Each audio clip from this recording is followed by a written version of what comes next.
Continuing our reading in Animal Farm by George Orwell, today is chapter 10, and this will finish the book. Years passed. The seasons came and went. The short animals' lives fled by. A time came when there was no one who remembered the old days before the rebellion, except Clover, Benjamin, Moses the raven, and a number of the pigs. Muriel was dead. Bluebell, Jessie, and Pincher were dead. Jones, too, was dead. He had died in an inebriated home in another part of the country. Snowball was forgotten. Boxer was forgotten, except by a few who had known him. Clover was an old, stout mare now, stiff in the joints and with a tendency to rheumy eyes. She was 2 years past the retiring age, but in fact, no animal had ever actually retired. The talk of setting aside a corner of the pasture for superannuated animals had long since been dropped. Napoleon was now a mature boar of 24 stone. Squealer was so fat that he could with difficulty see out of his eyes. Only old Benjamin was much the same as ever, except for being a little grayer about the muzzle, and since Boxer's death more morose and taciturn than ever. There were many more creatures on the farm now, though the increase was not so great as had been expected in earlier years. Many animals had been born to whom the rebellion was only a dim tradition, passed on by word of mouth, and others had been brought who had never heard mention of such a thing before their arrival. The farm possessed 3 horses now besides Clover. They were fine upstanding beasts, willing workers and good comrades, but very stupid. None of them proved able to learn the alphabet beyond the letter B. They accepted everything they were told about the rebellion and the principles of animalism, especially from Clover, for whom they had an almost filial respect, but it was doubtful whether they understood very much of it. The farm was more prosperous now and better organized. It had even been enlarged by 2 fields which had been bought from Mr. Pilkington. The windmill had been successfully completed at last, and the farm possessed a threshing machine and a hay elevator of its own, and various new buildings had been added to it. Whymper had bought himself a dog cart. The windmill, however, had not, after all, been used for generating electrical power. It was used for milling corn and brought in a handsome money profit. The animals were hard at work building yet another windmill. When that one was finished, or so it was said, the dynamos would be installed. But the luxuries of which Snowball had once taught the animals to dream, the stalls with electric light and hot and cold water, and the 3-day week were no longer talked about. Napoleon had denounced such ideas as contrary to the spirit of animalism. The truest happiness, he said, lay in working hard and living frugally. Somehow, it seemed as though the farm had grown richer without making the animals themselves any richer, except of course for the pigs and the dogs. Perhaps this was partly because there were so many pigs and so many dogs. It was not that these creatures did not work after their fashion. There was, as Squealer was never tired of explaining, endless work in the supervision and organization of the farm. Much of this work was of a kind that the other animals were too ignorant to understand. For example, Squealer told them that the pigs had to expend enormous labors every day upon mysterious things called files, reports, minutes, and memoranda. These were large sheets of paper which had to be closely covered with writing, and as soon as they were so covered, they were burnt in the furnace. This was of the highest importance for the welfare of the farm, Squealer said. But still, neither pigs nor dogs produced any food by their own labor, and there were very many of them, and their appetites were always good. As for the others, their life, so far as they knew, was as it had always been. They were generally hungry, they slept on straw, they drank from the pool, they labored in the fields. In winter they were troubled by the cold, and in summer by the flies. Sometimes the older ones among them racked their dim memories and tried to determine whether in the early days of the rebellion when Jones's expulsion was still recent, things had been better or worse than now. They could not remember. There was nothing with which they could compare their present lives. They had nothing to go upon except Squealer's lists of figures, which invariably demonstrated that everything was getting better and better. The animals found the problem insolvable. In any case, they had little time for speculating on such things now. Only old Benjamin professed to remember every detail of his long life, and to know that things never had been, nor ever could be, much better or much worse, hunger, hardship, and disappointment being, so he said, the unalterable law of life. And yet the animals never gave up hope. More, they never lost, even for an instant, their sense of honor and privilege in being members of Animal Farm. They were still the only farm in the whole of the country, in all of England, owned and operated by animals. Not one of them, not even the youngest, not even the newcomers who had been taught from farms 10 or 20 miles away, ever ceased to marvel at that. And when they heard the gun booming and saw the green flag fluttering as the masthead, their hearts swelled with imperishable pride. And the talk turned always toward the old heroic days, the expulsion of Jones, the writing of the 7 Commandments, the great battles in which the human invaders had been defeated. None of the old dreams had been abandoned. The Republic of the Animals, which Major had foretold, when the green fields of England should be untrodden by human feet, was still believed in. Someday it was coming. It might not be soon. It might not be within the lifetime of any animal now living, but still it was coming. Even the tune of Beasts of England was perhaps hummed secretly here and there. At any rate, it was a fact that every animal on the farm knew it, though no one would have dared to sing it aloud. It might be that their lives were hard and that not all of their hopes had been fulfilled, but they were conscious that they were not as other animals. If they were hungry, it was not from feeding tyrannical human beings. If they worked hard, at least they worked for themselves. No creature among them went upon 2 legs. No creature called any other creature master. All animals were equal. One day, in early summer, Squealer ordered the sheep to follow him and led them out to a piece of waste ground at the other end of the farm, which had become overgrown with birch saplings. The sheep spent the whole day there browsing at the leaves under Squealer's supervision. In the evening he returned to the farmhouse himself. But, as it was warm weather, he told the sheep to stay where they were. It ended by their remaining there for a whole week, during which time the other animals saw nothing of them. Squealer was with them for the greater part of every day. He was, he said, teaching them to sing a new song, for which privacy was needed. It was just after the sheep had returned on the pleasant evening when the animals had finished work and were making their way back to the farm buildings that the terrified neighing of a horse sounded from the yard. Startled, the animals stopped in their tracks. It was Clover's voice. She neighed again, and all the animals broke into a gallop and rushed into the yard. Then they saw what Clover had seen. It was a pig walking on his hind legs. Yes, it was Squealer, a little awkwardly, as though not quite used to supporting his considerable bulk in that position.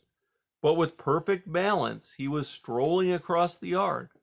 And a moment later, out from the door of the farmhouse came a long file of pigs, all walking on their hind legs. Some did it better than others.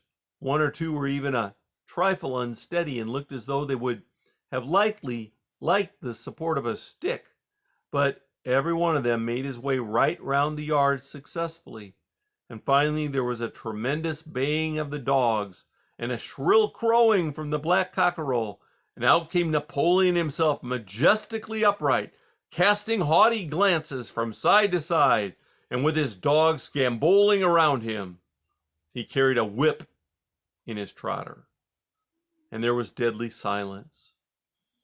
Amazed, terrified, huddling together, The animals watched the long line of pigs march slowly round the yard. It was as though the world had turned upside down.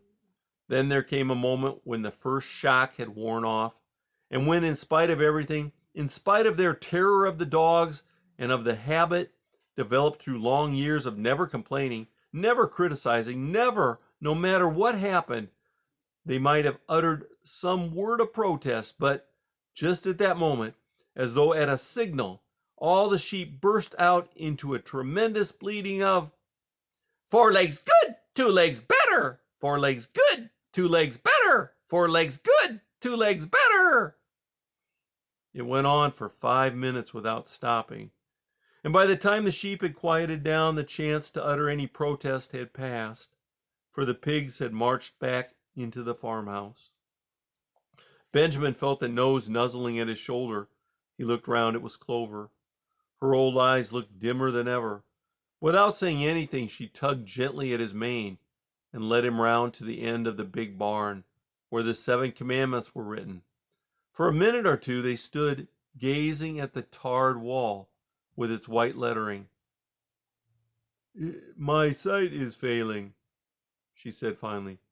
"Even when I was young I could not have read what was written there, but it appears to me that the wall looks different. Are the 7 commandments the same as they used to be, Benjamin?"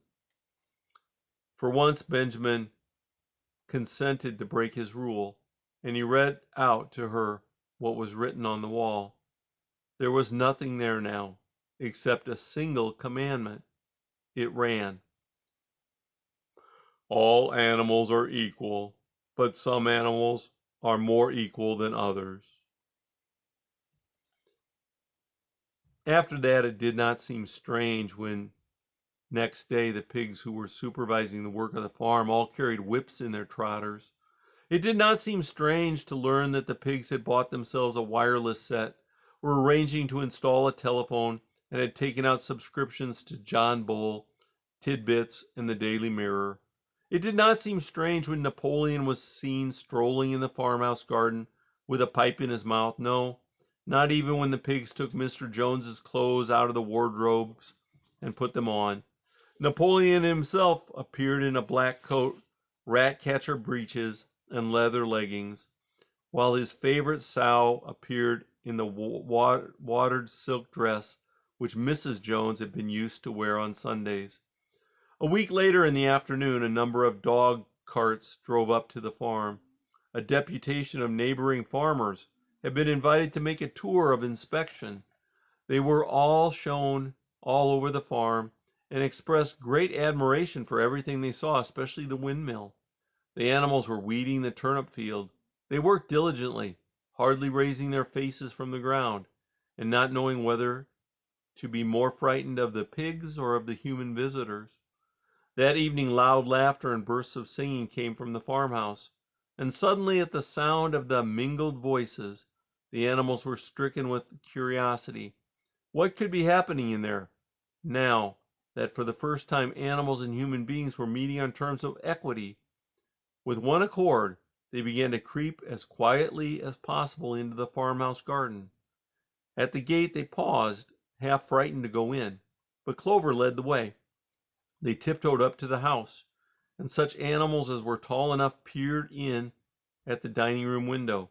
There, round the long table, sat half a dozen farmers and half a dozen of the more eminent pigs, Napoleon himself occupying the seat of honor at the head of the table.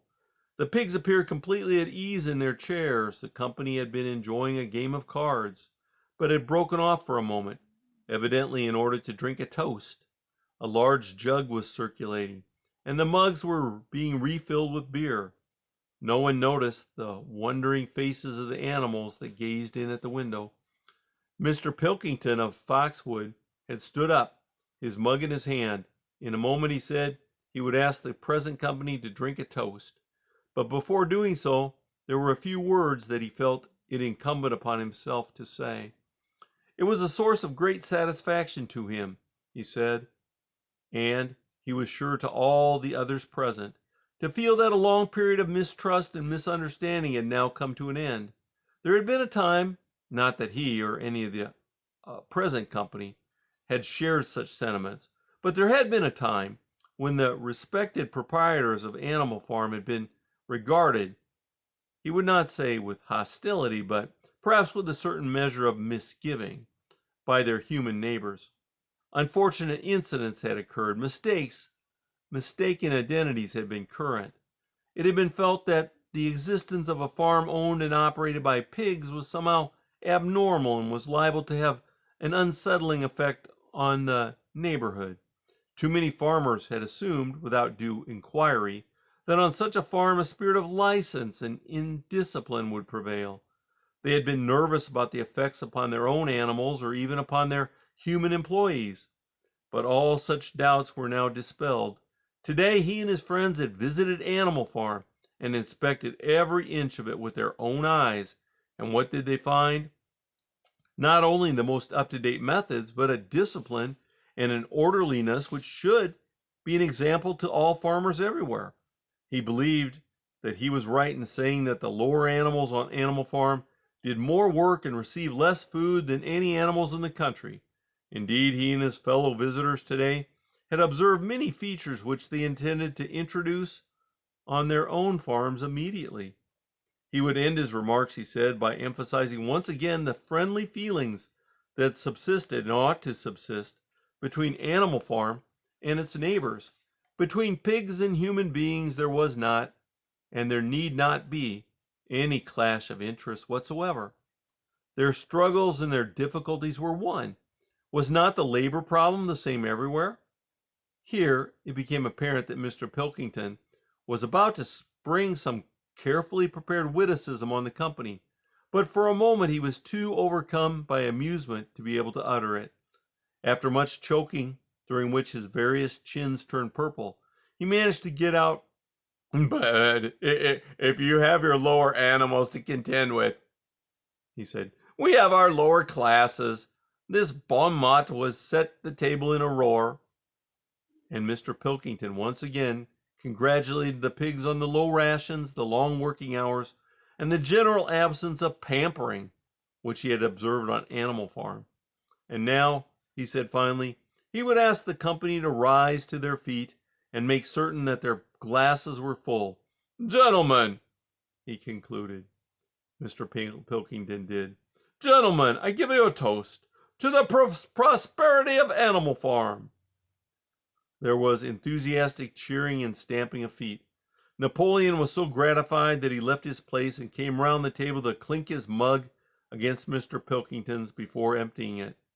When the cheering had died down, Napoleon, who had remained on his feet, imitated that he too had a few words to say. Like all of Napoleon's speeches, it was short and to the point. He too,